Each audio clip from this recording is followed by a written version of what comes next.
I'm Cliff Ribner, and I'm going to talk to you today about the licensing of professionals and our Constitution and the Declaration of Independence, which is incorporated by reference into the Constitution, as the Supreme Court has recognized in a case called Allgeyer v. Louisiana.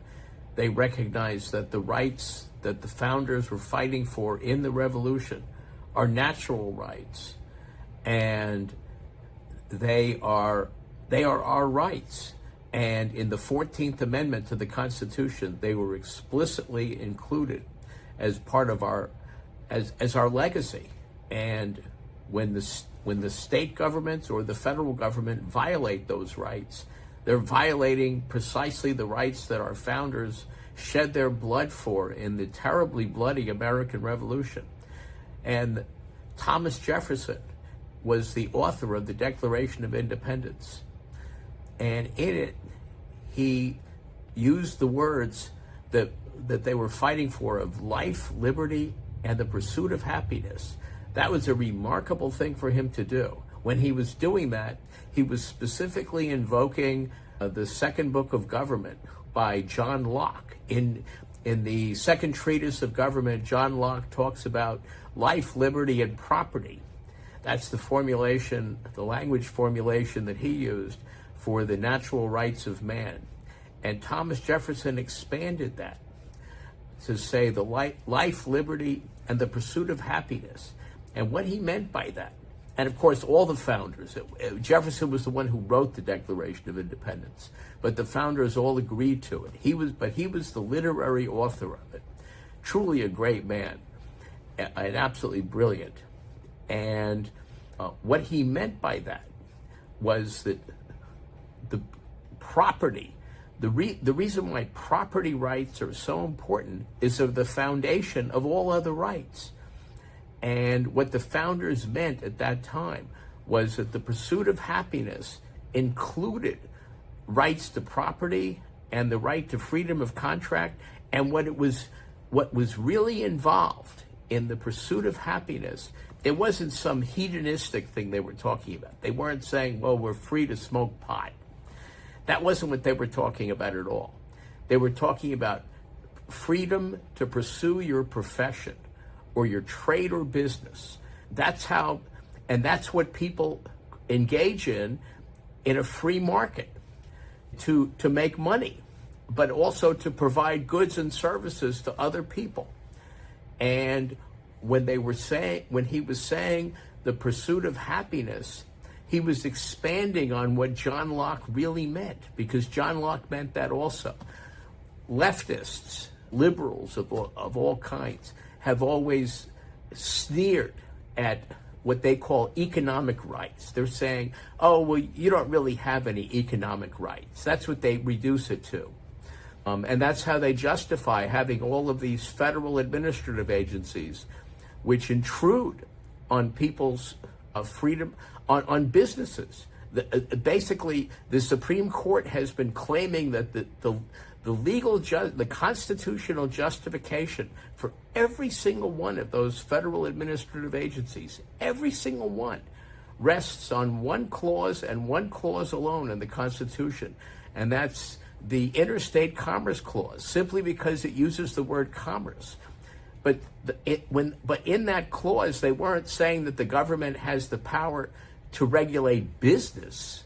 It was to regulate interstate commerce, not in actual businesses. It was to prevent the state, and they made clear what they meant by that in the Federalist 42, which was written by James Madison.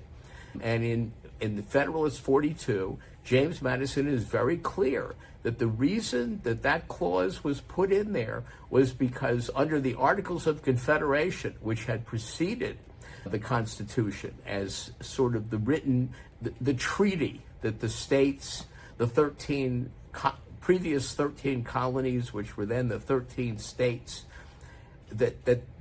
under the Articles of Confederation, states had been bullying out-of-state businesses, taxing them, doing all sorts of things to them in favor of businesses from their own state.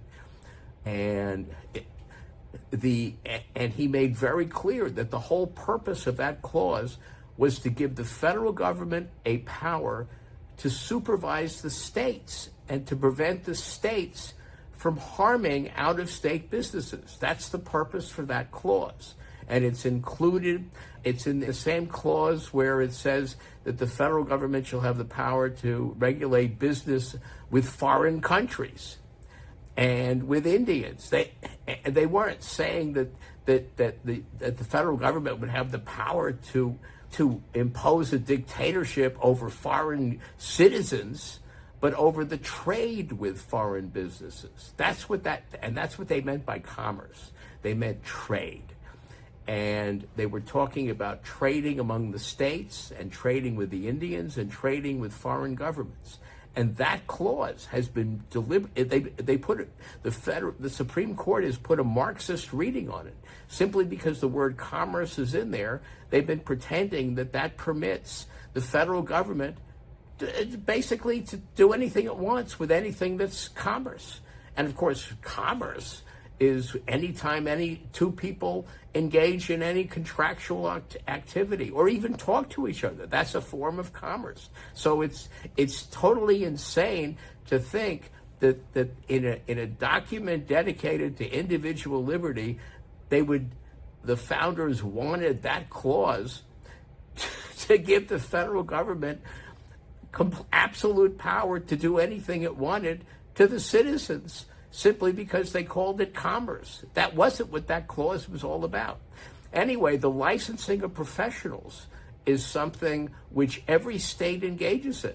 They require professionals, and they do this to all sorts of people, not just doctors and lawyers and nurses, but also dentists and hairdressers, and anything they call a profession, because they use it as a way of getting revenue. That's what the states do. But they also use the licensing of professionals as a way to prevent people from practicing their business unless they get a license. And when there was the lunacy about COVID a few years ago, several states were using it to take licenses away from nurses who showed any objection to the dictates that were coming out of the FDA or the CDC, telling people you have to wear those stupid masks or get shots, or all the other lunacy of being 6 feet apart, or all the craziness that they were dictating we had to do because of COVID, none of which had any scientific basis whatsoever, and none of which was of any value, and all of which caused enormous harm to the country. But there were nurses whose licenses were taken away because they opposed it, and there were doctors who lost their licenses, or whose licenses were challenged by medical societies. This happened to some very prominent doctors in California, where the California medical licensing went after the licenses of very prominent doctors who said all that stuff was crazy. And they were right. The medical societies were wrong. It was the doctors who were right.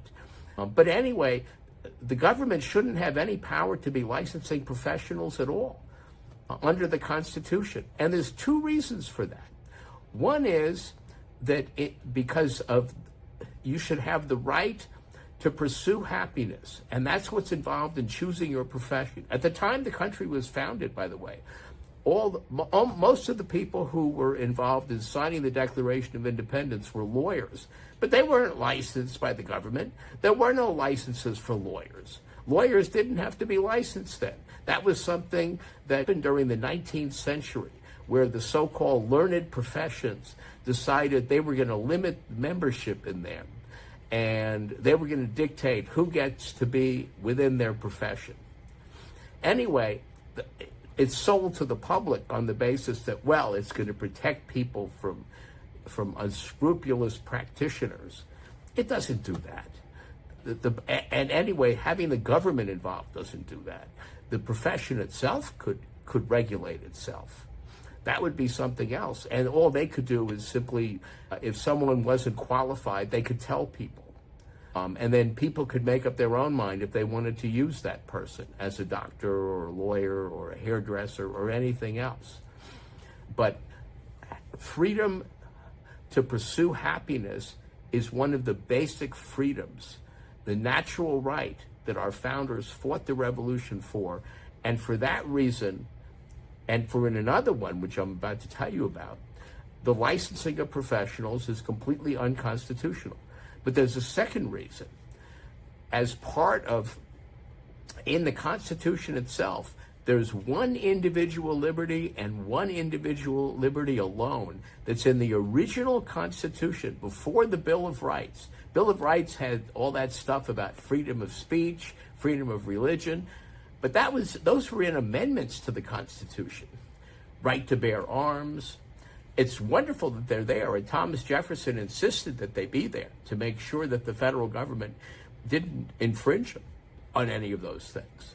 But even more important than all those rights is what we call freedom of contract, where people are free to engage in any contract with other people as long as it's not a criminal contract, like a contract to kill someone. That's contracts which would be illegal under state law prior to the Constitution. They didn't become legal under the Constitution.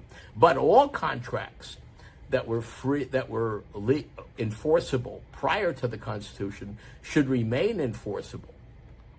And that includes all contracts that are not for purposes of committing criminal activity between the contracting parties.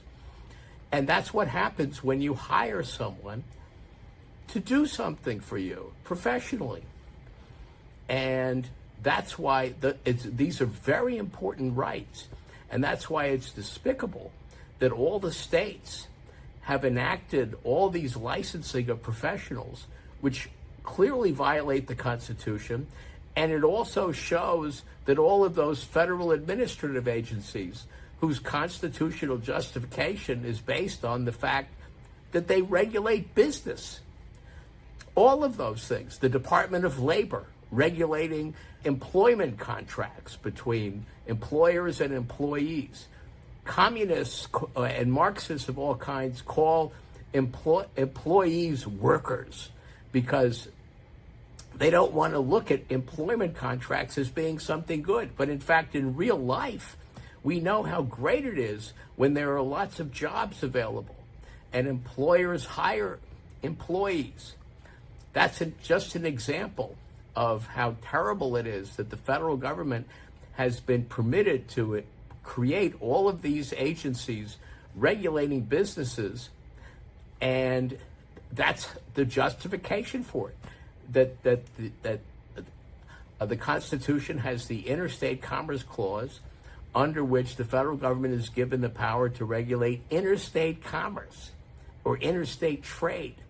But that doesn't mean regulate interstate business or intrastate business within a state. Since 1942, in a case called Wickard v. Filbert, the Supreme Court has been ignoring the word interstate in that clause itself, saying that basically, well, all commerce can be regulated. So the federal government or the state government can do anything it wants. Laws like minimum wage laws, which dictate how much employers can pay employees. All that a minimum wage law does is it outlaws low-level employment, like for kids, summer jobs where they can only be paid a little bit because they're worthless otherwise. That's what a minimum wage law does. All the violations of the Interstate Commerce Clause, all of those agencies and everything that violates the right to freedom of contract, which is part of the right to the pursuit of happiness, they recognize that nothing is more important to a human being than being able to engage in their work. That's what we're really talking about. People have their work in their life, and work in their life is very important, not just to get money, but also It's how they express themselves, and people pay them for it. And that's what the founders meant by improving on the language of John Locke, by saying we have the right to life, liberty, and the pursuit of happiness, and they fought the revolution for that. And the Supreme Court recognized in Allgeyer v. Louisiana that the right to all of those rights in the Declaration of Independence are incorporated into our Constitution, and the federal government is supposed to enforce them, not fight them, not repress them, and not permit states to do what they've been doing by the licensing of violating them. I'm Cliff Ribner, and if you like what I have to say, please like this video and let other people know about this video and my other videos, and watch my other videos and read my articles at cliffordribner.com and buy my book. Thank you.